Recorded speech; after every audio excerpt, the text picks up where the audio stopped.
ser dito como a grande ponte, o grande instrumento de evolução não só individual, mas também evolução social, se nós entendermos o ser humano como um ser, por definição, social. Ou seja, não nascemos para uma evolução meramente enquanto indivíduos, mas cada um de nós, em papéis diferentes, em tempos evolutivos diferentes, estaremos juntos compondo um caminho evolutivo para toda a sociedade da qual nós fazemos parte. O tema é o poder de cura da caridade. Esse tema é um tema que tem sido solicitado por várias casas espíritas, até inclusive também em ambientes não espíritas, não kardecistas, já que hoje, de uma forma crescente e necessária, nós temos visto crescer, mesmo dentro de outras religiões, mas inclusive em áreas de conhecimento científico, cada vez mais o poder, a influência da espiritualidade, tanto no adoecimento individual ou coletivo, mas também a contrapartida, onde a espiritualidade age como fator de cura, como fator de lenitivo, no sentido de amenizar dores, mas muitas das vezes até de propiciar o controle de várias doenças que inicialmente são de expressão física. O que realmente canaliza tudo que nós iremos dizer sobre como o ato legítimo da doação individual ou de grupo, em busca de melhorar a qualidade de vida de quem nos cerca, e quando eu falo doação legítima, eu estou dizendo não necessariamente da doação teórica, da doação prática meramente material, mas eu estou dizendo de nos doarmos integralmente ao auxílio de quem perto de nós ou longe de nós, em termos de distância geográfica, vai se beneficiar com essa nossa doação. Então, entendam a caridade de várias formas. Quem faz uma doação financeira, material, em prol de uma ajuda que, mesmo material, propicie melhora da qualidade de vida de pessoas que estão necessitadas, é um tipo de caridade profundamente importante, já que nós precisamos também de instrumentos materiais para que nós possamos ajudar pessoas. Mas mais do que a doação material, quando eu digo caridade legítima e digo eu me entrego, eu me dou a uma causa, eu estou defendendo principalmente a doação integral do tempo, daquilo que nós temos enquanto qualidades, naquilo que temos enquanto capacitação para que nós possamos ajudar pessoas. Ou seja, quando nós fazemos a sopa comunitária e tiramos um pouquinho da fome de quem tem fome, é uma doação integral legítima. Quando eu ou vários de vocês, portadores de algum tipo de capacitação profissional, tiramos um pouco do nosso tempo, como médico, como psicólogo, como enfermeiro, como massagista, como nutricionista e tantas outras formações profissionais, quando nós nos doamos também profissionalmente para que pessoas ou grupos possam ter benefício daquilo que nós temos de saber, nós estamos fazendo uma doação legítima, nos doando. E o adjetivo legítimo, nesse sentido, diz respeito a qualidade do nosso sentimento ao buscarmos ajudar o outro, as pessoas mais necessitadas. E quando eu digo a qualidade dessa doação, eu falo da entrega moral, da entrega psíquica, da entrega física, da entrega emocional, em que eu me dou de forma integral para tentar melhorar a dor e o sofrimento daqueles que me cercam. E é muito importante que nós tenhamos uma visão que transcende apenas o ato físico de nós praticarmos a caridade. Nós temos que entender que, quando fazemos o ato de caridade, nós estaremos modificando a química do nosso organismo, estaremos modificando a energia que nos cerca. O nosso organismo, devidamente energizado, ele se transforma num agente de cura. Nós estaremos modificando também e colhendo bons frutos, inclusive relacionados ao nosso corpo, ou seja, eu faço bem e, ao mesmo tempo, eu estou promovendo mecanismos de autocura. E hoje a ciência médica, ela já conhece bem uma série de caminhos, uma série de canais de transformação que hoje não ficam na subjetividade, antigamente eu diria até poética, que muitas das vezes no passado nós mergulhávamos para justificar todo tipo de transformação que nós conseguimos para nós mesmos e para quem nos cerca no ato da caridade. Então, compreendam o seguinte: todos os estudos que tentam compreender de que forma nós conseguimos envelhecer com sucesso, e o envelhecimento com sucesso significa, primeiro, viver muito, longevidade.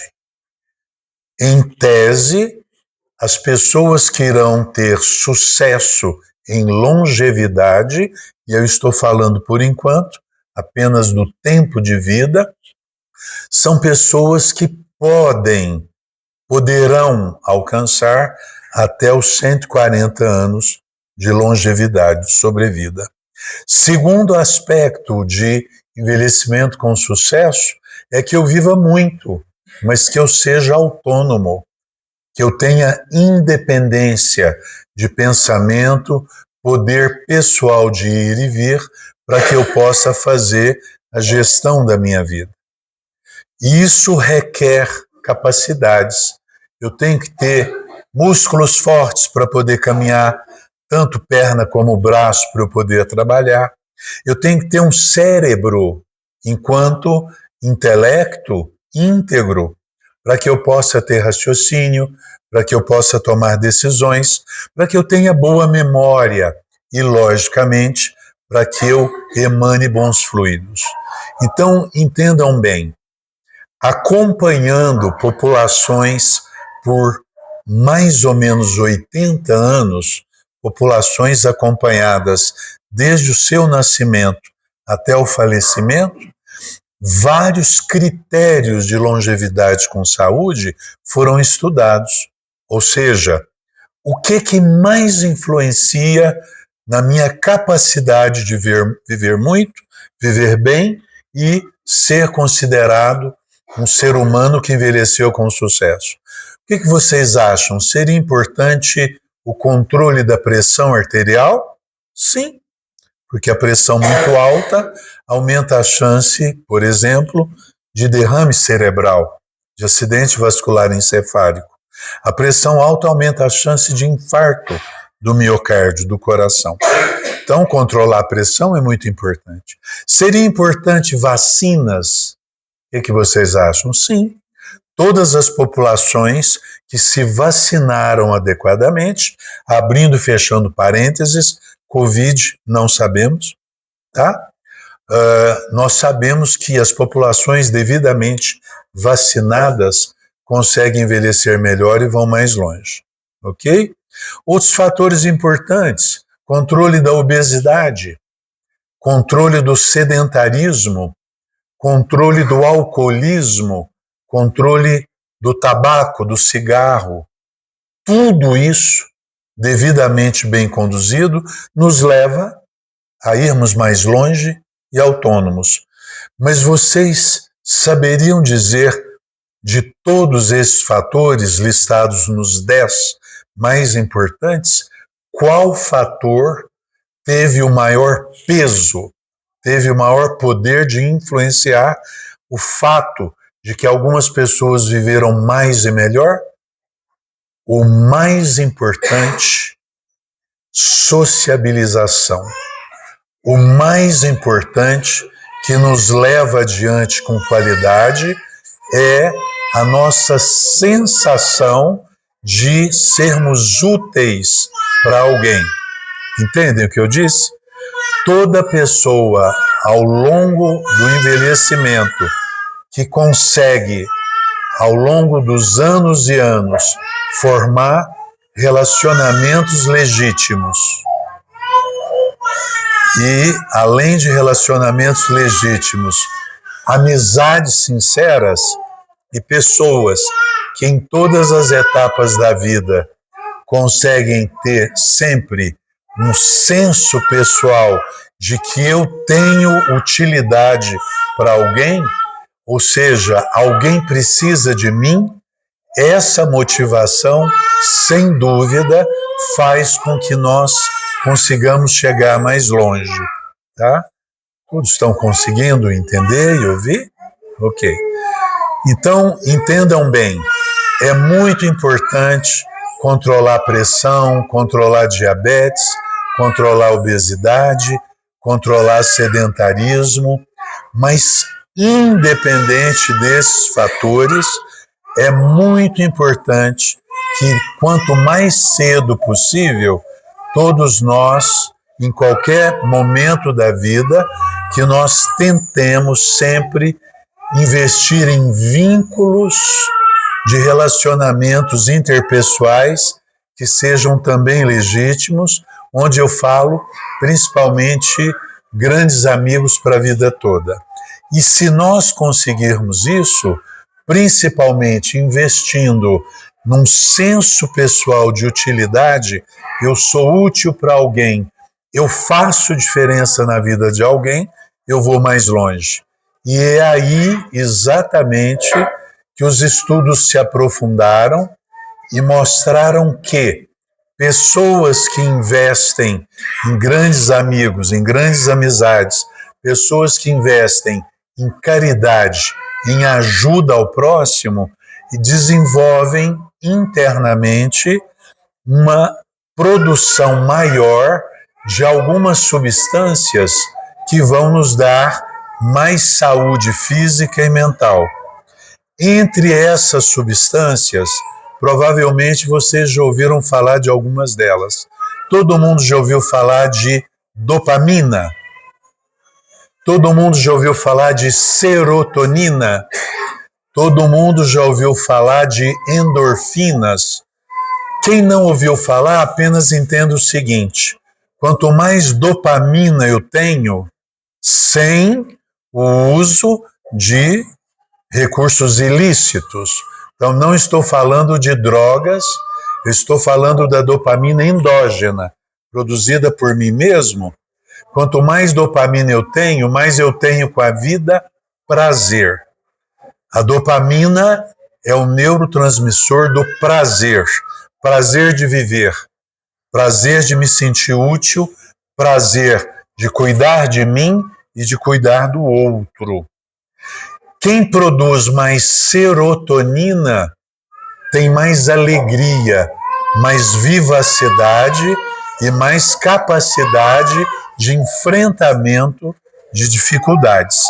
Ou seja, pessoas com serotonina mais baixa têm uma maior tendência à depressão, à angústia, à apatia e, logicamente, lutam com mais dificuldade.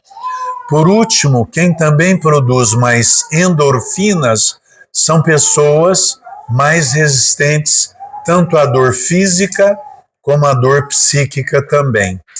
Então, olhem que coisa fantástica. Todas as pessoas, ao exercerem, não uma vez, mas sempre, o ato da doação incondicional, de um trabalho cotidiano de caridade, de doação, seja qualquer ela que seja, mas que seja continuada, produzem mais dopamina, têm mais prazer na vida, produzem mais serotonina, portanto, são mais resilientes, mais fortes no enfrentamento das dores, das perdas, e também mais endorfinas, que os tornam pessoas de mais resistência à luta. E está provado que quem pratica caridade, e quanto mais, melhor, vive mais, tem menos obstrução das artérias, portanto, menos infarto, menos derrame, e são pessoas com um sistema imunológico mais ativo. As pessoas que trabalham pelo bem do outro têm mais resistência, por exemplo, a infecções. Nós vimos muito isso na época do Covid, que todos vocês devem se lembrar. Pessoas que pegavam o Covid e que eram pessoas com imunodeficiência, pessoas, por exemplo, mais depressivas, mais melancólicas, mais solitárias, mais isoladas, acabavam tendo evolução global pior do que as pessoas sociabilizadas, pessoas que participavam de inter-relação social, principalmente atos de caridade. E hoje nós temos um estudo publicado há 3 anos, pós-Covid também, que conseguiu mostrar que as pessoas que são caridosas também têm menos câncer. Por que isso? O câncer, para ele se manifestar, ele se manifesta quando eu tenho um conjunto de tendência genética para alguns cânceres e, além dessa tendência genética, uma coincidência com alguns fatores de promoção do câncer. Eu tenho tendência para um câncer de intestino, eu devo desenvolver o câncer do intestino quando eu ingiro, quando eu me alimento de muitos corantes artificiais. Eu tenho tendência para câncer de próstata, ou as mulheres, câncer de mama, mas os promotores não são meramente genéticos. Tanto no câncer de próstata, a exposição indevida a hormônios sexuais masculinos, como no caso da mulher, a exposição a hormônios sexuais femininos, dependendo da intensidade e da inadequação, nós temos o aumento do câncer. E qualquer que seja a predisposição ao câncer, se a nossa imunidade, se as nossas células de defesa estão lentificadas, é claro que esse câncer ele aparece mais e evolui de uma forma pior, tá? Então, guardem bem isso. Todas as vezes que eu me dou ao outro e que eu faço isso frequentemente, eu me fortaleço fisicamente, eu envelheço melhor, eu aumento a minha imunidade, eu tenho um índice de alegria e felicidade maiores, eu tenho mais resiliência. Então, é absolutamente inteligente que nós nos dediquemos, sempre que possível, à ajuda humanitária, a tentar melhorar a vida de quem nos cerca e necessita disso, bem como, claro, que os resultados dos nossos atos vão estar beneficiando todas as pessoas que são o foco da nossa atenção.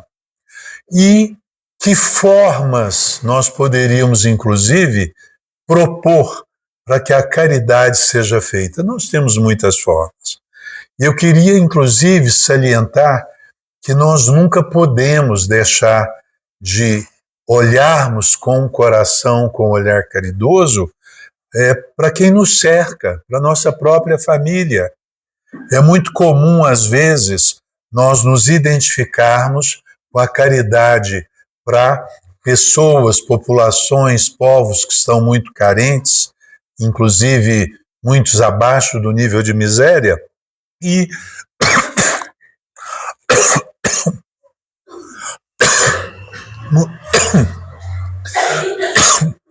engasgo. E muitas das vezes a gente deixa de olhar por quem dorme junto conosco debaixo do nosso próprio teto. Tem muita gente de coração aberto que se sente apto a cuidar de um desconhecido, mas ainda não se qualificou para cuidar de um irmão, de um pai, de uma mãe, de um vizinho, de uma pessoa que faz parte da própria família.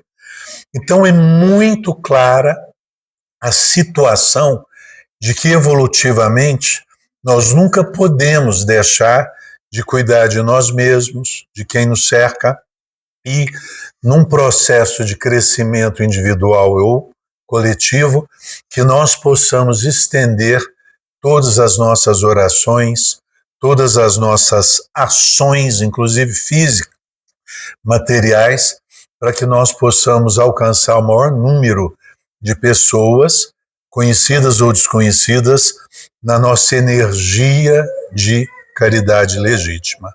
Isso é muito importante. A minha área de atuação principal na medicina é a geriatria. E hoje, dentro não só de um conhecimento teórico, mas uma vivência prática, eu não só vivo essa realidade, mas como eu recomendo para todos os meus pacientes, em todas as idades, mas principalmente na terceira idade. Senta aqui, você é mãe? Você é mãe? Aí você... O que Deus está falando aqui mesmo? É o que ele está falando. Pode sentar aqui que eu explico para você, pode ser?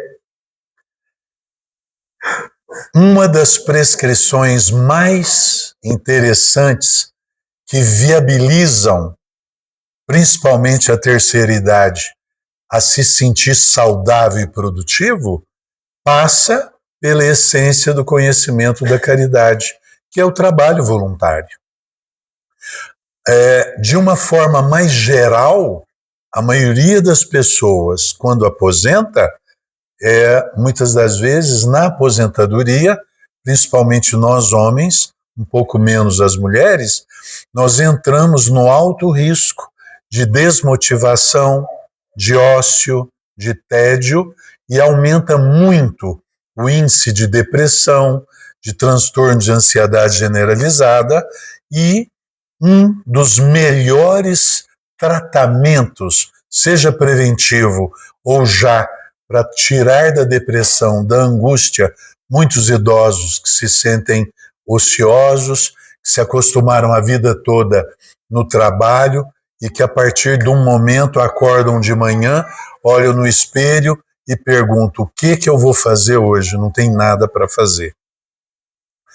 Nesse caso, o trabalho voluntário, onde eu uso do meu tempo, das minhas capacidades, para que eu possa estar ajudando pessoas, é autocura, é autotratamento. E nada mais é do que uma expressão organizada da nossa busca, da nossa tentativa de cuidarmos do outro e, ao mesmo tempo, cuidarmos de nós mesmos. Tá? Então, gravem bem isso.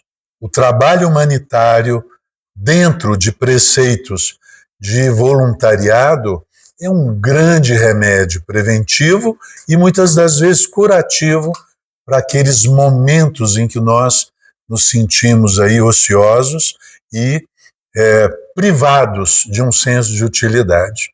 O trabalho voluntário, o trabalho humanitário, nos traz novos amigos.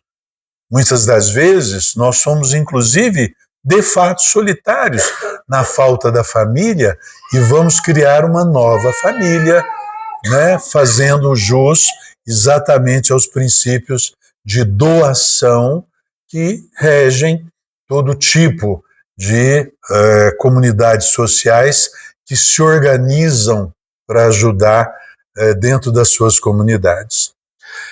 De uma forma muito clara, nós sabemos hoje, então, que assim como eu ajudo o outro, o meu ato retorna para mim.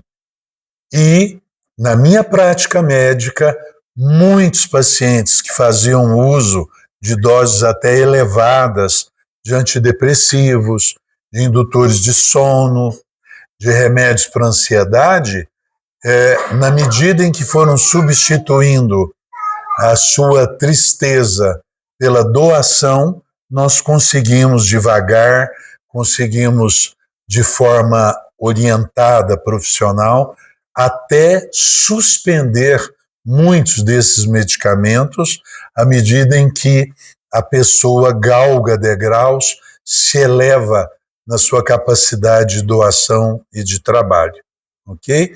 Então é fundamental essa visão que transcende a mera ciência humana, mas que tem explicações, inclusive, na própria espiritualidade.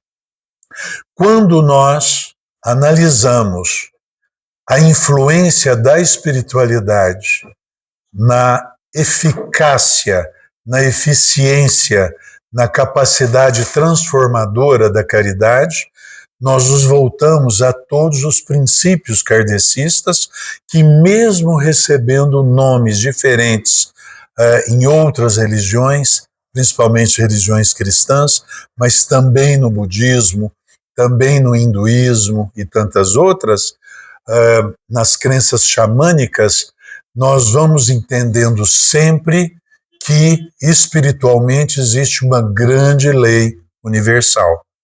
E essa lei universal, ela faz sempre que nos lembremos que não somos seres individualistas, não somos seres que estamos nessa vida marcados para egocentrismo, para pensarmos primariamente só em nós mesmos.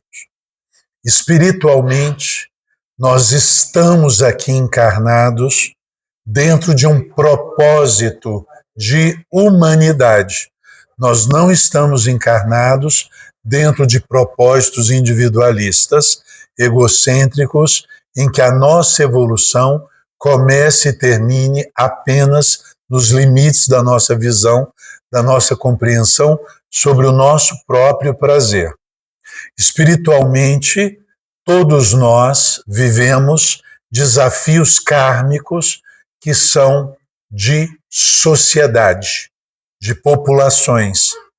E se a nossa encarnação tem o objetivo evolutivo, onde o nosso crescimento necessariamente passa pela superação de dores, pela superação de perdas, pela superação de sofrimento, é natural que mesmo que eu tenha uma vivência individual da minha dor, do peso sobre a minha consciência, das colheitas individuais das escolhas que eu faço, a sociedade, enquanto seres humanos encarnados, ela tem um poder muito maior do que poder individual. Eu trabalho há vários anos na África, em alguns países de grande miséria, e mesmo falando de miséria material, nós aprendemos lá em Madagascar, em Moçambique, no Malawi, no Congo, no Burundi, no Senegal, nós aprendemos algo que é exatamente a ideia central do que eu estou dizendo para vocês que nós chamamos de filosofia Ubuntu. Alguém já ouviu falar dessa filosofia?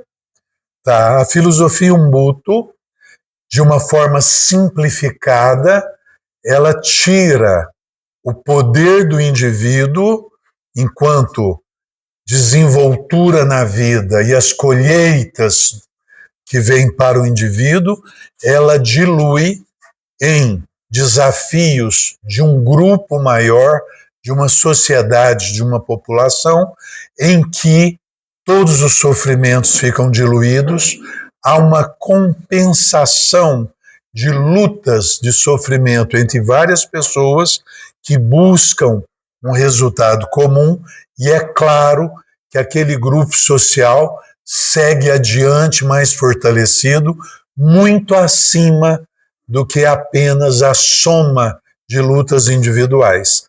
E isso foi muito bem estudado, principalmente na região de Moçambique e Madagascar, por antropólogos, por sociólogos, que identificaram na cultura Ubuntu exatamente a visão maior do que a caridade prega, do que o trabalho humanitário prega. E o que motivou esses estudiosos a terem compreensão da filosofia Ubuntu? Foi uma passagem muito simples e muito rica. Havia algumas centenas de crianças, todas famintas, todas abaixo da linha da miséria, e num determinado momento os sociólogos propuseram uma competição.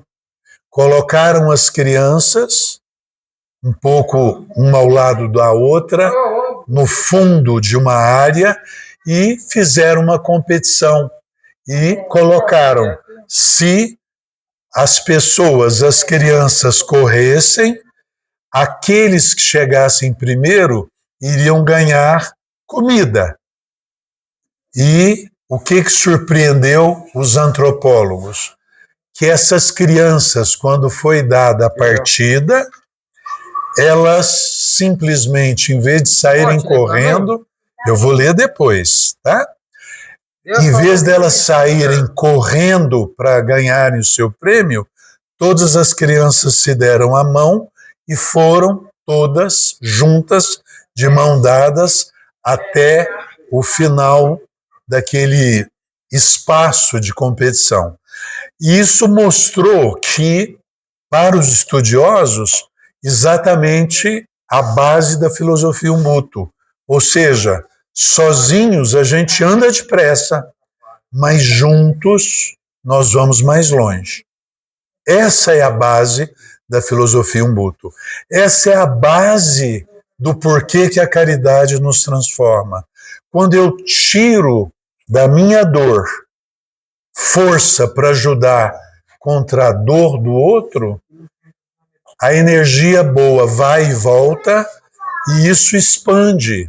São 2 que passam a ser 4, 8, 16, e é exponencial o benefício quando nós, de forma permanente, bem intencionada, fazemos desde uma doação de alimento, a uma prece, a uma palavra de conforto, quando nos juntamos para dar um banho coletivo, não é, nos moradores de rua, quando nós nos juntamos para oferecer, por exemplo, opções terapêuticas, como nessa casa que eu fiquei muito bem surpreendido, vendo a estrutura da prática do tratamento energético mediúnico, quando nós nos dedicamos, por exemplo, a tratamento e busca de cura de toda a ordem de desequilíbrios, de patologias, tanto físicos, como mentais, como espirituais.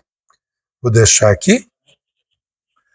Concluindo, para que a gente possa, num restinho de tempo que ainda temos, talvez responder alguma pergunta, caso vocês tenham, né, dúvidas para serem analisadas. A conclusão é simples. Se eu saio de mim, como indivíduo, mergulho na dor do outro, me doando para minimizar a dor do outro, é inquestionável o quanto eu me fortaleço, o quanto eu estou plantando colheitas presentes e futuras, aumentando a minha qualidade de vida, melhorando a minha resiliência, melhorando a minha longevidade, melhorando a minha capacidade de transformar a mim mesmo e a todos que nos cercam. Quer dizer, ninguém vai duvidar do poder de um antibiótico contra uma infecção, ninguém vai duvidar do valor de se controlar vícios, ninguém vai duvidar do poder de tudo que a boa ciência nos traz. Mas hoje, tão bem comprovado como tudo isso que eu citei, está definido o poder transformador do ato de caridade, do ato de doação a quem precisa, tanto quanto nós, ok?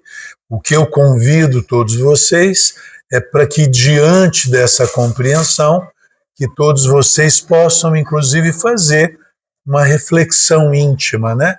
O que eu posso fazer a mais pelo outro? O que eu posso fazer de diferente num ato de doação? O que eu posso fazer dentro da minha casa? A quem eu já posso começar a trabalhar o perdão? O que eu já posso fazer para acabar com as mágoas?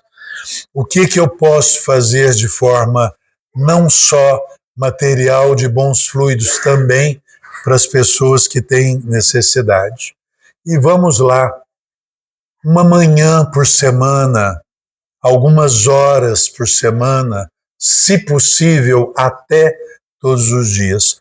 Se eu me vestir dessas boas intenções e for perseverante, não buscando o retorno, porque ele sempre vem, mas sempre focando no bem-estar de quem precisa, tanto quanto eu ou mais do que eu, nós não temos dúvida que nós conseguiremos devagarzinho, trabalho de formiguinha, melhorar o nosso redor e, claro, melhorarmos aos poucos a humanidade que passa hoje por desafios existenciais imensos.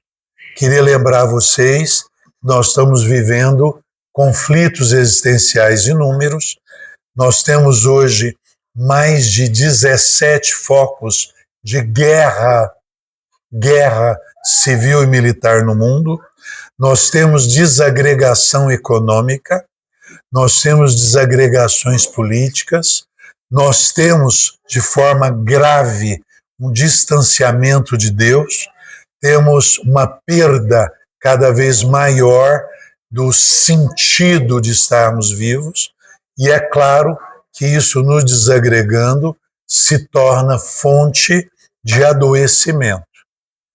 E nada mais transformador do que a fé, do que a oração, do que o trabalho populacional em que todos nós, que temos mais compreensão, que temos mais domínio das nossas fraquezas, que nós possamos ajudar aqueles em que o desequilíbrio hoje prevalece. Eu quero agradecer a paciência de vocês e queria saber da coordenação se tem algum tempo para perguntas e respostas ou não. Tá? Alguém gostaria de fazer alguma pergunta, principalmente naquilo que interessa a vocês, quanto à minha visão, não só humana, mas inclusive dentro da própria ciência médica? Alguém gostaria de esclarecer alguma dúvida?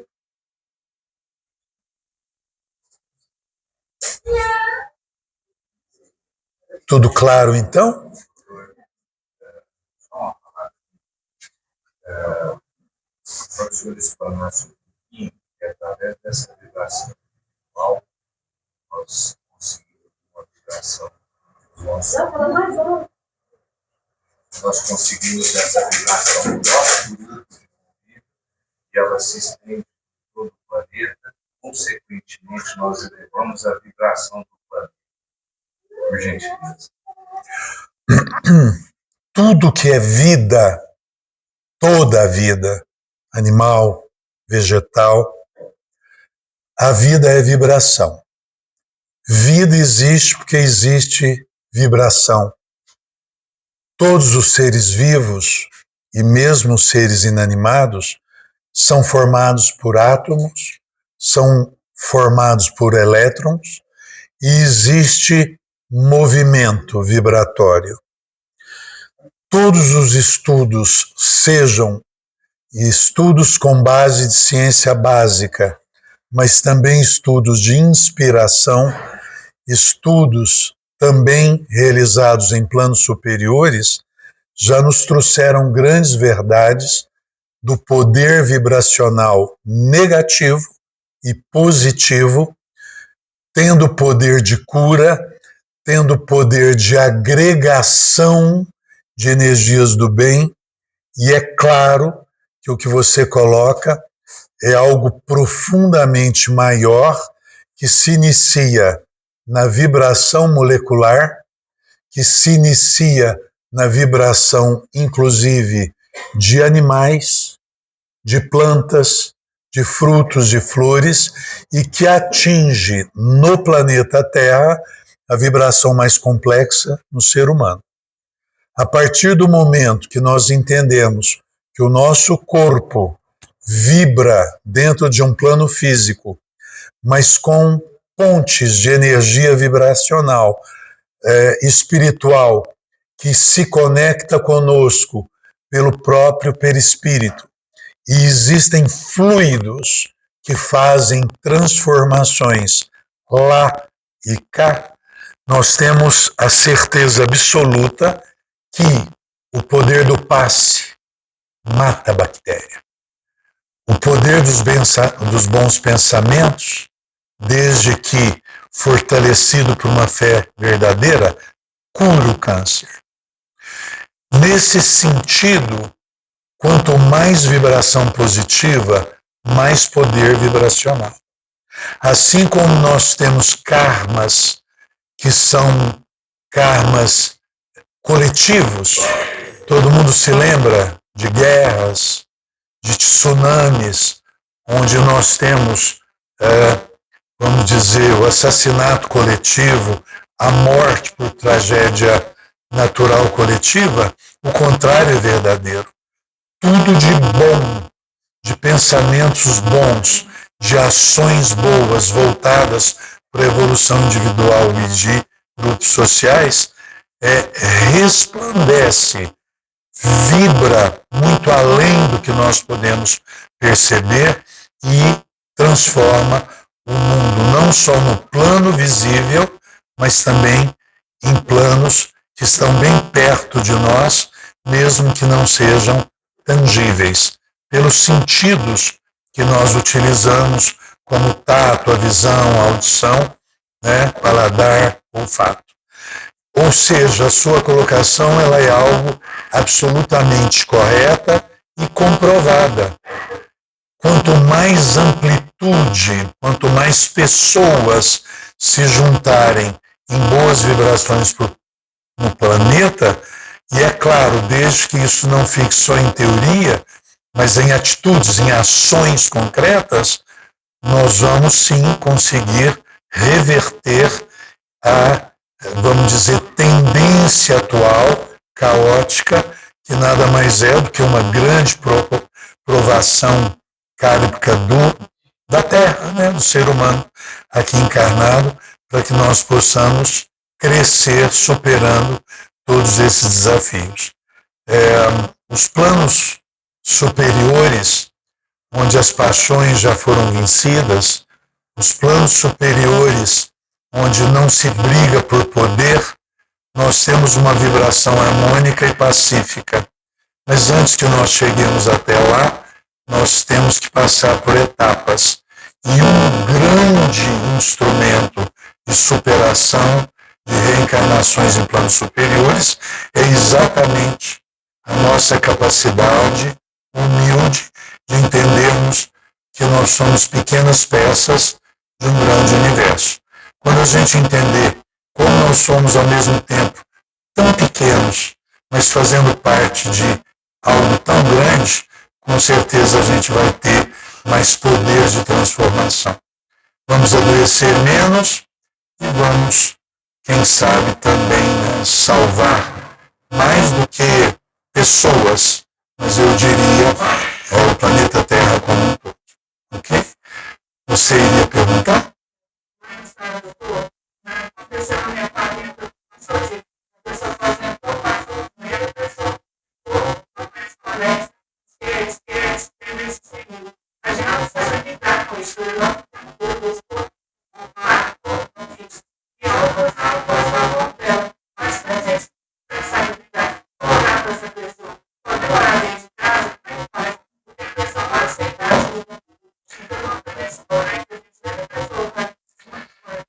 São coisas diferentes. A pessoa que perde o sentido de vida, ela tem uma maior tendência de fechamento, de melancolia, de tristeza e de demência. Aumenta.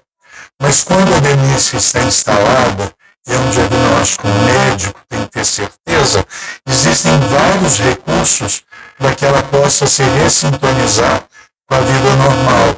E é lógico, isso passa por medicamentos adequados, estímulos de convivência, de autonomia, e é claro que toda energia boa e a prece tem um poder transformador muito grande, tudo isso vai ser bem-vindo. Agora, tem que individualizar. Cada caso é um caso, mas não há nenhum caso em que a prece não ajude. Mas é um parente seu, pelo que eu entendi.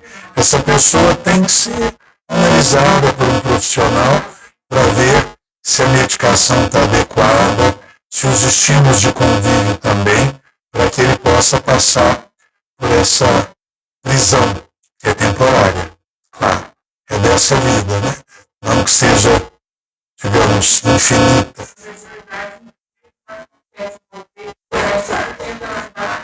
Sim, mas a gente faz o que está no nosso limite.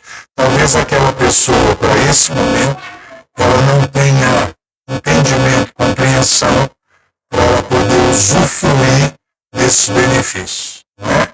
Vocês sabiam que no mundo todo o Espiritismo está encolhendo? Sabiam? O número de pessoas convictas dentro da compreensão kardecista, espírita, sensual, está diminuindo.